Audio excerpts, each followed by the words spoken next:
In 1981, my wife and I bought our first house. The address was 10501 Baltic on the west side in Cleveland, Ohio. It had been a rental for some years and it needed some work. When we looked at it for the first time, I just knew that this was the house for us. We worked on this house for the next 5 years until we sold it. One of the things I did was to scrape and burn the paint off since it was in such bad shape. I worked on this for over 3 years. I primed and painted the strip siding, and after we sold it, the new owners covered the siding with vinyl. Oh well, I am guessing that it made the house easier to sell. The picture has me on the porch working on the house. I added the video of me going into the house using AI.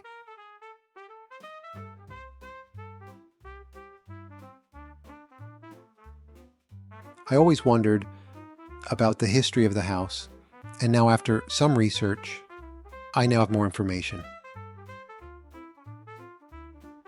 According to public records, it says that the house was built in 1927, but I have proof that it is more likely to have been built in about 1922, since this is the first mention in the Cleveland Plain Dealer newspaper.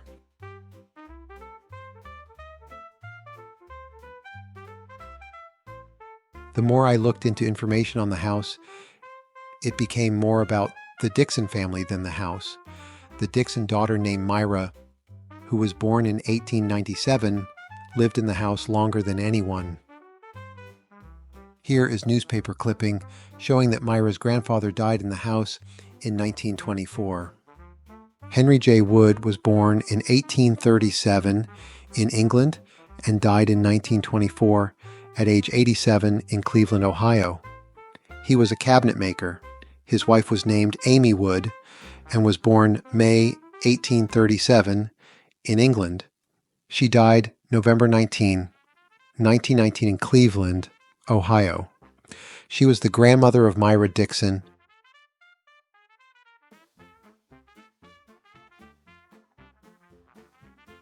I found a fair amount of information about Myra from newspaper clippings. I even found a picture of her, so I gave her some AI life.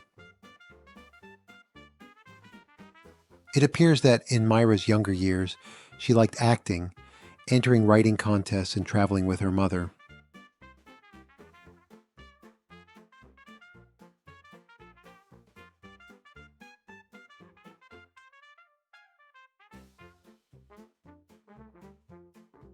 Here is an article about Myra and her mother doing some overseas travel in 1926.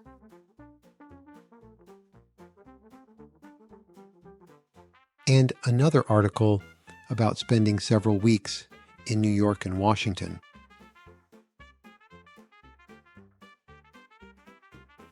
Myra graduated from West High School in 1915 and went on to become a teacher. She taught at the Watterson Lake Elementary School. This article is from 1955.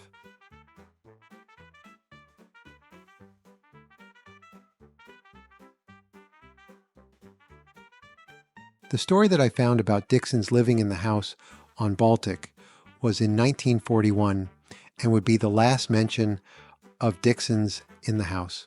The following mention in the newspaper would be house for sale in 1942.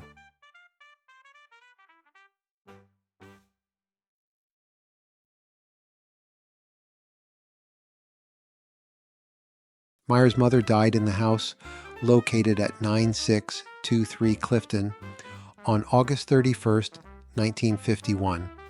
I don't know for sure, but I believe that Myra may have lived here after leaving the house on Baltic. This is an advertisement for the house on Clifton. This is from 1977, which is when Myra died. I also found the property transfer on this house and shows that Myra did own it.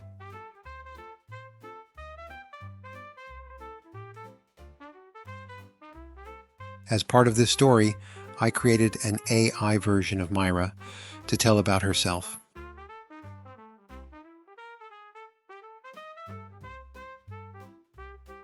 My name is Myra Elizabeth Dixon. I lived at 10501 Baltic in Cleveland, Ohio. My profession was teacher at the Watterson Lake Elementary School, also in Cleveland. I was born November 9, 1897. I died October 31, 1977. I was 79 years old when I died. My burial is at the Lakeview Cemetery in Cleveland, Ohio. This picture of me on the porch is what made me think of doing this video, so I will start here to talk about some other non-Dixon people who lived in the house on Baltic. The only thing that I could find in the 1950s was the death notice of Mary Fleming. She died in 1956. I do remember the neighbors talking about someone with the last name Fleming, but that is all I remember. The Baldwins owned the house in the early 1970s. Jess Baldwin moved the family away after the death of his wife. Tragically, she died in an auto accident on June 22, 1973. Jess Baldwin and family moved out of state, and the Baltic property was being used as rental property. We later bought the house from Jess Baldwin in 1981 for $25,200.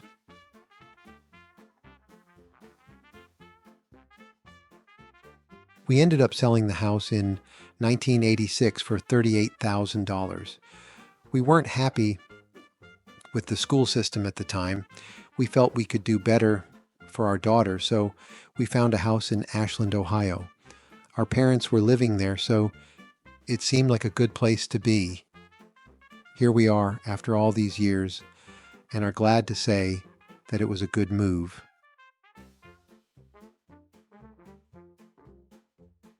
Since the time that we left, the house was bought and sold a few times. Right now, it appears to be rental property since 2010. According to Zillow, the house is worth $152,900. There you have it. This was some of the history about our Baltic house in Cleveland, Ohio, and some of its 100-year history. Thank you for watching.